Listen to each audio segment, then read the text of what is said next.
नमस्कार, DD UP में आपका स्वागत है। चर्चा में कार्यक्रम लेकर उपस्थित हूं मैं रामेंद्र सिंह। किसी भी प्रदेश के विकास के लिए जो सबसे आवश्यक है वो है रोड ट्रांसपोर्ट। प्रदेश का पिछड़ापन दूर करने के लिए सड़क मार्गों की उतनी ही आवश्यकता है जितनी अन्य विकसित राज्यों को है।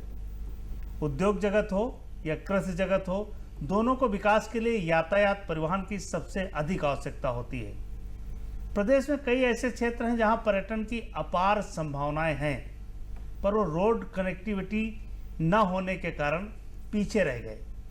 प्रधानमंत्री नरेंद्र मोदी की जब से सरकार बनी है, उसके बाद से सड़क मार्ग बेहतर करने के लिए काम शुरू हुआ था। उसका लाभ उत्तर प्रदेश को भी मिला है। योगी आदित्यनाथ की सरकार ने सड़क को बेहतर करने के लिए केंद्रीय सड़क परिवहन राजमार्ग मंत्री नितिन गडकरी के साथ काम शुरू किया, तो उत्तर प्रदेश में सड़कों का जाल बिछ गया है। आज उत्तर प्रदेश में सभी क्षेत्रों में या तो राष्ट्रीय राजमार्ग हैं, या एक्सप्रेसवे हैं, या स्टेट हाईवे बन रहे हैं। इसी से उत्तर प्रदेश की उत्तम प्रदेश बनने की भविष्य की संभावनाएं छिपी हैं। हमारे साथ इस चर्चा के लिए दो मेहमान भी हैं। ब्रजेश चंद्र मिश्रा जी हैं जो राजनीतिक विश्लेषक हैं, अखंड प्रताप शाही जी हैं, वरिष्ठ पत्रकार हैं। कल 16 सड़क परियोजनाओं का नितिन गडकरी जी और मुख्यमंत्री योगी आदित्यनाथ जी ने लोकार्पण और शिलान्यास किया। इनकी लागत 7,477 करोड़ रुपए है। जाहिर है कि जब बुंदेलखंड में डिफेंस कॉरिडोर बन रहा है, बुंदेलखंड एक्सप्रेस बन रहा है, पूर्वांचल एक्सप्रेस वे बन रहा है, गंगा एक्सप्रेस वे बन रहा है, और उसके बाद ये परियोजना है, जलमार्ग की अलग परियोजना। जाहिर है कि उत्तर प्रदेश बदल जाएगा। अगर आप यातायात साधनों के लिहाज से देखोगे तो बहुत आवश्यकता है। बिना यातायात साधनों के, बिना रोड कनेक्टिविटी के, बिना जलमार्ग कनेक्टिविटी के, बिना रेलवे कनेक्टिविटी के कोई भी प्रदेश आगे नहीं बढ़ सकता है। जब उत्तर प्रदेश में तमाम जगहों से बड़ी इंडस्ट्री आ रही है, फ्रांस की इंडस्ट्री का आज हम पढ़ रहे थे, जो स्टेट गवर्नमेंट ने जारी किया है कि फ्रांस की कई इंडस्ट्री उत्तर प्रदेश में निवेश कर रही हैं, जो चाइना को छोड़ करके आ रही हैं। जर्मनी की बड़ी कंपनियों ने निवेश किया है। कई और कंपनियां, अमेरिकन कंपनियां हैं जो उत्तर प्रदेश में निवेश कर रही हैं। अगर ये सब निवेश है, लोगों को रोजगार का अवसर मिले, आपका निवेश हो औद्योगिक क्षेत्र में, तो जाहिर है कि ये सारी चीज़ें बढ़ानी पड़ेंगी। पहले हम ब्रजेश जी आपके पास से आते हैं कि पहले भी आपने उत्तर प्रदेश देखा होगा, जब योगी आदित्यनाथ की सरकार नहीं थी, एक एक्सप्रेसवे बना के अखिलेश ने इतना ढिंडोरा पीटा लगा पूरा उत्तर प्रदेश उसी एक्सप्रेसवे से बदल जाएगा, सारी क्रांति आ गई है। जबकि अपने गांव और अपने लोग जो अपनी सत्ता वाले क्षेत्र थे उनके बीच से गुजारा। तो पहले और अब के उत्तर प्रदेश में क्या अंतर देख पा रहे हैं? देखिए, पहले जो था, जो विकास होता था वो क्षेत्र विशेष में होता था जी। सपा की सरकार अपने क्षेत्र विशेषों में विद्युत सप्लाई और सड़क निर्माण करती थी, अपने वोट बैंक का ध्यान देती थी जी। जो जनमानस से जो वोट ली जाती है, जनमानस के लिए निष्पक्ष रूप से जो काम किया जाता है, वो उसमें अनुपलब्ध था। मैं आपको बताना चाहता हूं कि उत्तर प्रदेश सरकार ने अभी विगत 2.5-3 वर्षों में जितना कार्य किया है, इस कोविड के दौरान भी इंफ्रास्ट्रक्चर का कोई भी कार्य रुका नहीं है। अगर रोड हम बना रहे हैं तो आप देखिए नए नए पुल भी बना रहे हैं, नदियों के ऊपर आवागमन को सुनिश्चित किया जा रहा है, जो रोड्स 4 लेन थे उनको 6 लेन किया जा रहा है, जो नेशनल हाईवेज थे वो काम कर रहे हैं, साथ साथ जो स्टेट हाईवेज थे उनमें ऐसे ऐसे हाईवेज भी इन्होंने बनाए हैं जिन पर कि आप समझिए कि इन्होंने अपनी लोकप्रियता को दरकिनार करके कि सबके लिए संतुलित विकास हो, पूरे प्रदेश के लिए जी, पूरे प्रदेश के लिए इन्होंने काम करने का प्रयत्न किया। मैं पहले और अब की सड़कों में कुछ अंतर दिखता है? पहले और अब की सड़कों में मैंने जहां अनुभव किया, जहां तक जमीन और आसमान के बराबर अंतर दिखाई पड़ता है। देखिए, सड़कों से पर्यटन को लाभ है, कृषि को लाभ है, उद्योग को लाभ है, एक तरह से सेफ्टी होती है, दुर्घटनाएं कम होती हैं, इस तरह से ये सारी चीजें हैं। लेकिन उत्तर प्रदेश की जिन सड़कों का जिक्र हम कर रहे हैं ब्रजेश जी से, पहले की सड़कें ऐसी थी जहां कार लेकर जाना मुश्किल था। कई ऐसे क्षेत्र थे जब राष्ट्रीय राजमार्ग बनते हैं तो जो फंड आता है, जो स्टेट का फंड है, उनसे ग्रामीण की सड़कें बनती हैं, स्थानीय स्तर पर सड़कें बनती हैं, तो चीज़ें बदल जाती हैं। तो जो मोदी सरकार के आने के बाद जिस तरीके से योगी सरकार ने मिल करके काम शुरू किया है, राष्ट्रीय राजमार्ग और एक्सप्रेसवे में काम शुरू हुआ है, उसका एडवांटेज उत्तर प्रदेश को मिल रहा है। अखंड जी, जिन क्षेत्रों का विकास करना है, कहा जाता है वहाँ यातायात के साधन, भाई सरकार क्या दे सकती है? यातायात दे दे, बिजली दे दे, शिक्षा दे दे, चिकित्सा दे दे, बाकी विकास तो लोग करते हैं। तो अगर रोड कनेक्टिविटी, यातायात के साधन ये हो जाएं तो क्या लगता है कि उस क्षेत्र का विकास संभव है? रमेश जी, बात यहीं से शुरू की जाए कि अगर लाइफलाइन किसे कहते हैं? उत्तर प्रदेश के लिए सिर्फ रेल मार्ग को अगर कहा जाए तो उत्तर प्रदेश का लाइफलाइन है, तो ये तो मुनासिब होगा नहीं, क्योंकि उत्तर प्रदेश बहुत विस्तृत है, बहुत विशाल है और गांवों से जुड़ा हुआ है। बिल्कुल। इतना बड़ा क्षेत्र, इतनी बड़ी जनसंख्या जो पूरे भारत की तकरीबन 20% जनसंख्या अगर कह लिया जाए तो उत्तर प्रदेश में निवास करती है। ऐसी जनसंख्या से जुड़ने के लिए सबसे जरूरी था कि सड़कों का निर्माण हो। सड़कों का निर्माण एक सतत प्रक्रिया थी, जब से आजादी मिली तब से लेकर अब तक निर्माण होता रहा। लेकिन इस निर्माण काम में जो 60 साल का सफर था, वो 60 साल के सफर को 6 सालों में अगर कोई पूरा करता है तो उसकी पीठ तो थपथपाई जानी चाहिए। केंद्र सरकार, केंद्र में जब से नरेंद्र मोदी जी की सरकार है, और खासतौर पे जो भूतल परिवहन मंत्रालय जो मिला है नितिन गडकरी को, उनको इस बात का श्रेय जाना चाहिए, जो क्योंकि जो स्पीड थी अब तक सरकार में भी उन्होंने बहुत अच्छा काम किया और इस बार उसका असर दिख भी रहा है। लगातार उन्होंने ये भी कहा कि अब हम बुलेट ट्रेन पर सवार होंगे, जैसे कि इसको लेके अगर करते हैं। अब उत्तर प्रदेश की बाबत अगर बात करते हैं, कमान किसके हाथ में है? कमान 2017 से मिल गई योगी जी को। योगी जी जिन्हें माना जाता है कि 24/7 काम करने वाले आदमी हैं, दिखाया भी उन्होंने। कोरोना का काल, आपने कोरोना काल में आपने जो जिक्र किया वो किसी से छुपा हुआ नहीं है।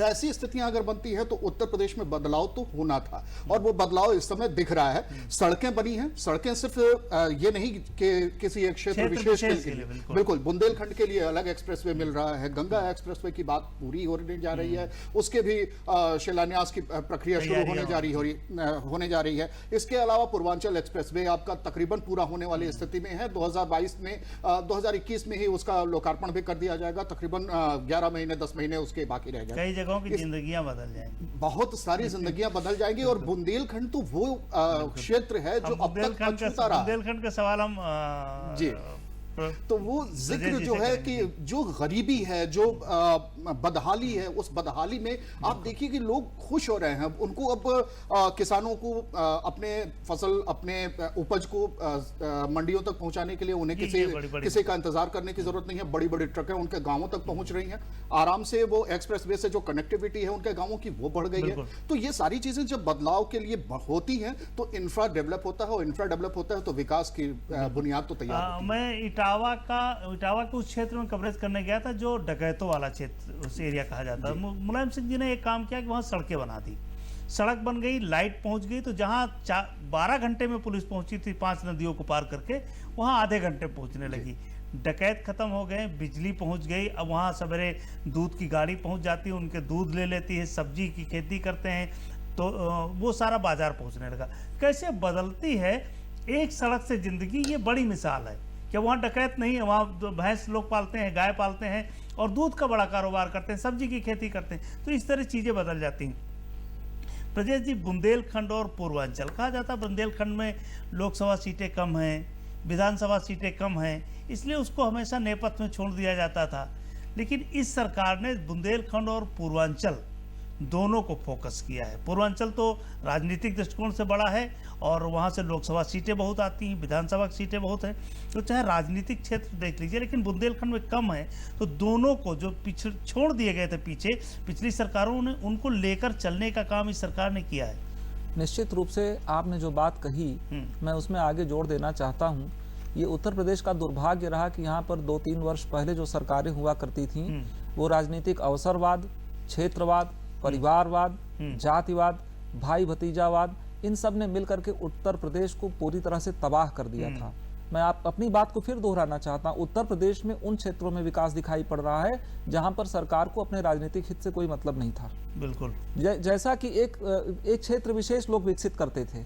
मैं आपको बताऊं कि आप अगर सड़क निर्माण के लिए और इंफ्रास्ट्रक्चर निर्माण के लिए आगे बढ़ते हैं और केंद्र की सरकार का भी आपको सहयोग होता है, तो निश्चित रूप से आप ये मान करके चलिए कि जो वाहनों की मेंटेनेंस कॉस्ट है वो घटती है। एक तरह से ड्राइविंग प्रेशर कम होता है, ड्राइविंग टाइम कम होता है, कनेक्टिविटी फास्ट होती है और इसी तरह से सेफर जर्नी होती है। रेगुलर मेंटेनेंस से रिपीट कॉस्ट कम आती है और जनता का जो टैक्स पेयर्स मनी है वो बहुत बचता है। इसी तरह से आप देखें तो दुर्घटनाएं तो कम होती ही होती हैं, रोड सेफ्टी हमारी बढ़ जाती है। और साथ साथ आप देखिए कि हम इस पूरे प्रदेश को, जो कि भौगोलिक दृष्टि से इतना बड़ा है और सबसे अधिक घनत्व वाला प्रदेश है। अगर उसको हम नेटवर्किंग कर सकते हैं, इंफ्रास्ट्रक्चर, रोड और बिजली की सप्लाई दे सकते हैं, तो निश्चित रूप से आप ये मान करके चलिए कि 21वीं शताब्दी में सच्ची यात्रा हमारी अब शुरू हो रही है। इस बात को हमें याद रखना पड़ेगा और सरकार की इस बात के लिए सराहना होनी चाहिए कि पर्यटन से लेकर के, उद्योग से लेकर के, कृषि से लेकर के, यहाँ तक कि इंफ्रास्ट्रक्चर के डेवलपमेंट से जो बाहर के, जैसा आपने शुरू में कहा कि जो विदेशी निवेश भारत देश में आएगा, जो भारत के एफडीआई को बढ़ाएगा, वो देश के स्वास्थ्य के लिए भी अच्छा होगा। तो हमारे प्रदेश की जो गरीबी है, जो बदहाली है, जो इसका टूट फूट और पिछड़ाव है, जो बीमारू राज्य की श्रेणी में लगभग हम आते हैं, वो इससे खत्म होता है। वो बदल जाएगा। हाँ जी। अखंड जी, बुंदेलखंड पर आप चर्चा कर रहे थे, अब हम पूरा सवाल पूछते हैं आपसे।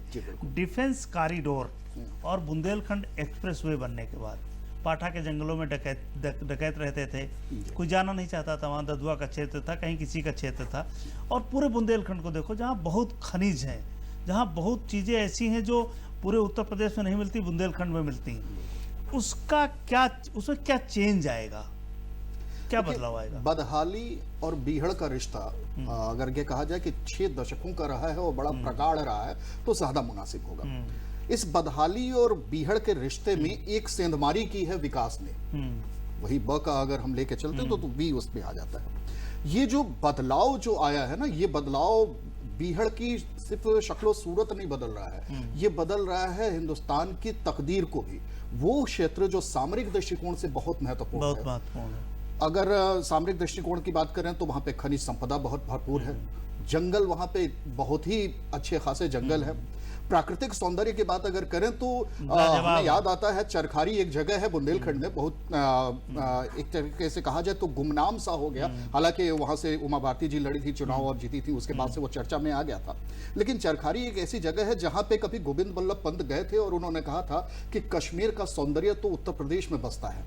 उन्होंने उसकी तुलना कश्मीर से की थी। और ये जब कश्मीर जो उत्तर प्रदेश का, अगर ये कहा जाए कि अगर पूरे उत्तर भारत का कश्मीर अगर वो है, तो ऐसी खूबसूरती अगर उस जगह पे है, वहां पे जलाशय, सागर, जिसको जगह जगह नाम दिया जाता है, ऐसे सागर हों, वो सारे जो पानी के जो धरती के फेफड़े कहे जाते हैं, वो सब कुछ सुखा दिए गए सिर्फ इसी बीहड़ और जो रिश्ता रहा है वहां पे डकैतों का। तो उसकी वजह से ये सारी चीजें लूट का अड्डा बन के रह गया था बुंदेलखंड। सरकारी अधिकारियों को भी आराम मिलता था। उस बुंदेलखंड में गरीबी थी, उस बुंदेलखंड में कृषि नहीं थी, उस बुंदेलखंड में भुखमरी थी, उस बुंदेलखंड में खुदकुशियां थी। ये सारी चीजें अब बदल रही हैं, आंकड़े बदल रहे हैं। और आंकड़े बदल रहे हैं क्योंकि वहां पे सड़कें पहुंची हैं, वहां विकास पहुंचा है। सड़कें पहुंचने का मतलब विकास पहुंचता है, और विकास पहुंचता है तो बहुत सारी चीजें बदलती हैं। और सिर्फ प्रदेश ही नहीं, भारत भी उससे कहीं ना कहीं जुड़ रहा है। अब जो बुंदेलखंड एक्सप्रेसवे की बात आप करते हैं, बुंदेलखंड एक्सप्रेसवे का काम जब से शुरू हुआ है, जब से अनाउंसमेंट हुआ, आप देखिए वहां पे जमीनों की कीमत बढ़ गई। लोग जो पलायन होता था वो पलायन रुक गया, अब लोग अपने गांवों में रुक रहे हैं। एक तो कोरोना का जो दुष्काल अगर कहा जाए कि ये जो शुरू हुआ, उस बीच में भी जो लोग अपने गांवों तक आ गए, अब वहां पे इंतजार कर रहे थे। प्रदेश सरकार ने उस बीच में उन्हें रखने के लिए कुछ पारिश्रमिक भी दिया, कुछ मेहनताना भी लोगों को मिलना शुरू हुआ। मनरेगा के तहत उनको रोजगार भी मिलना शुरू हुआ। लेकिन उन्हें जो रोजगार मिल रहा है वो सड़कों का भी एक बहुत बड़ा रोल उसमें है। एक्सप्रेसवे बन रहा है, अब अगल बगल की सड़कों की कीमत ही नहीं बढ़ी है, पूरे बुंदेलखंड के सड़कों की कीमत बदली है। और इसमें एक और योजना को अगर शामिल कर लिया जाए, योगी जी उसके लिए बधाई के पात्र हो सकते हैं। और लोगों को इस बदलाव की तरफ एक बार ध्यान जाना चाहिए कि पाइप पेयजल की योजना जो शुरू हो रही है वो भी बदलाव ला रही है। बड़ी योजना। जो लोग बुंदेलखंड कभी गर्मी में गए हों तो टैंकरों से पानी जाता था और लाइन लगती थी कि हमारा नंबर आ जाए तो हम पानी ले लें। और नदियों में 2-2 किलोमीटर दूर से पानी लाती थी महिलाएं, उनका आधा दिन केवल पानी में खर्च होता था। ये बड़ी उपलब्धि है सरकार की। और जाहिर है कि जिसकी बात अखंड जी कह रहे थे और ब्रजेश जी कह रहे थे कि सरकार जो काम कर रही है वो वोट को ध्यान में रख के नहीं कर रही, वो मानवता को ध्यान में रख के कर रही। जिन लोगों ने वोट को ध्यान में रख के काम किया उनका बुरा हाल हुआ। इसलिए आप मानव सेवा करिए, तभी आप आगे बढ़ पाएंगे। इस बार भी जो 16 सड़क परियोजनाओं का उद्घाटन हुआ है, शिलान्यास हुआ है, लोकार्पण में महोबा, बांदा और कबरई एक रोड है और चित्रकूट प्रयागराज है। यानी इस जो 16 सड़कें हैं उनमें भी बुंदेलखंड प्राथमिकता में है। यानी बुंदेलखंड पूरी सरकार की, चाहे मोदी सरकार हो या योगी सरकार हो, उस पर प्राथमिकता में है। अब हम दूसरी तरफ जैसे ले चलते हैं आपको। बड़ा पर्यटन क्षेत्र है, बौद्ध परिपथ का जिक्र होता है, बौद्ध जी की बात होती है कि बुद्ध को देखने जर्मनी, फ्रांस, चाइना, मतलब पूरे क्षेत्र जितने हैं वहाँ से बड़े पर्यटक आते हैं। आप अगर कुशीनगर पहुँचिए तो कभी लगता है कि एकदम से अगर रात में पहुँचिए और देखिए कि होटल्स 3 स्टार होटल्स बने तो लगता है कहाँ आ गए जंगल के बीच में। जाहिर है कि एक टूरिज्म का बड़ा सेंटर है, वहाँ हवाई अड्डा बनाया है, अंतर्राष्ट्रीय हवाई अड्डा बना है कुशीनगर में। तो अगर इन सड़कों का भी उसमें जिक्र है कि सिद्धार्थनगर जनपद के अंतर्गत बढ़नी कटाया चौक पड़ी हुई है, तो उस जो बौद्ध परिपथ का फायदा मिलेगा उसमें पर्यटन की क्या संभावनाएं आपको दिखती हैं कि लोग विदेश से आएँ, रुकें वहाँ और कुछ पैसा आपको भी देकर जाएं, तो क्या संभावनाएं दिखती हैं? बहुत अच्छा प्रश्न है आपका। देखिए, जो बौद्ध सर्किट की बात होती है, गौतम बुद्ध को सारनाथ में ही ज्ञान प्राप्त हुआ। वो स्थान आज भी विद्यमान है। इसी के साथ साथ आप देखिए कि अगर हम बौद्ध सर्किट को डेवलप करते हैं तो जो जापान एक G7 कंट्रीज में जापान एक समृद्ध देश में आता है। जापान बौद्धिक ये बुद्ध का अनुयायी है। इसी तरह से आप देखिए कि बुद्ध के अनुयायी समस्त पूर्वोत्तर में फैले हुए हैं। बुद्ध के अनुयायी पूरे तिब्बत में है और यहाँ तक कि चीन में भी हैं, जापान में भी हैं। भारत के संस्कृत की महिमा समझिए कि भारत पूरे एशिया पर अपने बुद्धि तत्व से राज्य करता है।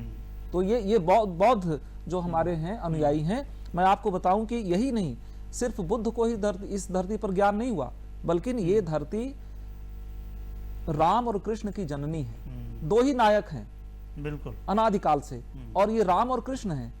आप काशी देखें, मथुरा देखें, अयोध्या देखें, और साथ साथ कहीं ना कहीं सरकार को ये लगता है कि अगर हम सांस्कृतिक पुनर्जीवन वापस ले आते हैं तो भारत के हम वैभवशाली अतीत को पुनः प्रकट कर सकते हैं। पिछली सरकारों को क्यों नहीं लगा, उनको क्यों डर लगता है? देखिए, पिछली सरकारें इसलिए कि वो अल्पसंख्यकवाद से पीड़ित थीं, वोट बैंक से पीड़ित थीं, और अब तो बराक ओबामा ने अपनी पुस्तक में यहाँ तक लिख दिया कि 26/11 के आतंकवादियों को सजा देने में भी कांग्रेस अपने वोट बैंक के पीछे परेशान थी।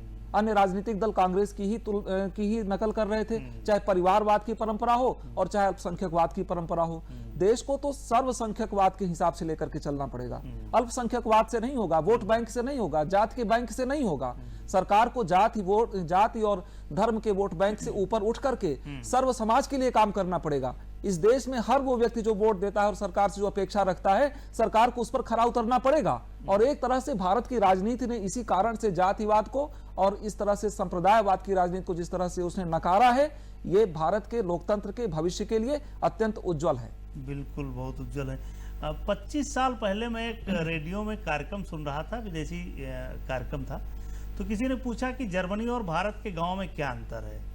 उन्होंने बताया कि जर्मनी का जो आम आदमी है गांव से शहर जाता है, नौकरी करता है और शाम को घर लौट आता है। भारत का आदमी नौकरी करने शहर जाता है, वहीं झोपड़पट्टी बस जाता है, गंदे तेल का खाना खाता है, नाले के किनारे रहने लगता है। क्योंकि कनेक्टिविटी नहीं है इसलिए वो गांव लौट के रोज नहीं आ सकता है। क्या ये चीज़ें 25 साल बाद बदलने जा रही हैं अखंड? बदलाव की शुरुआत तो हो गई है राणा जी। अगर इस तरीके से देखा जाए पिछले अगर 5-6 सालों में भी अगर देखा जाए केंद्र सरकार के ही उस कार्यकाल को ले लेते हैं और उत्तर प्रदेश की बाबत अगर बात करते हैं, चूंकि हम उत्तर प्रदेश के लिए अगर बात कर रहे हैं, तो उसमें अगर हम जोड़ते हैं तो जो बदलाव दिखा है वो बदलाव तो उत्तर प्रदेश की बुनियाद में अब शामिल हो गया है। जनता यहाँ पे अब इस बात को लेके आती है। यहाँ लखनऊ में जहाँ हम लोग बैठ के चर्चा कर रहे हैं, लखनऊ से जो लोग जो आसपास के जिले हम बात करते हैं, चाहे रायबरेली हो, चाहे वो प्रतापगढ़ हो, बाराबंकी हो, उन्नाव हो, यहाँ तक कि कानपुर और इधर अगर सीतापुर और शाहजहांपुर तक की बात कर लिया जाए, इधर अयोध्या तक की बात करते हैं, लोग आते हैं, अपना काम करते हैं, दिन भर यहाँ रुकते हैं, अपना काम करते हैं, ऑफिस के भी काम निपटाते हैं। मजदूर भी अगर आते हैं तो बाराबंकी और रायबरेली और उन्नाव के जिलों से आ जाते हैं, वो वापस लौट जाते हैं क्योंकि उनकी कनेक्टिविटी है। और कनेक्टिविटी का एक बहुत पहले अटल जी की एक बात याद आती है कि जो अटल जी ने कहा था कि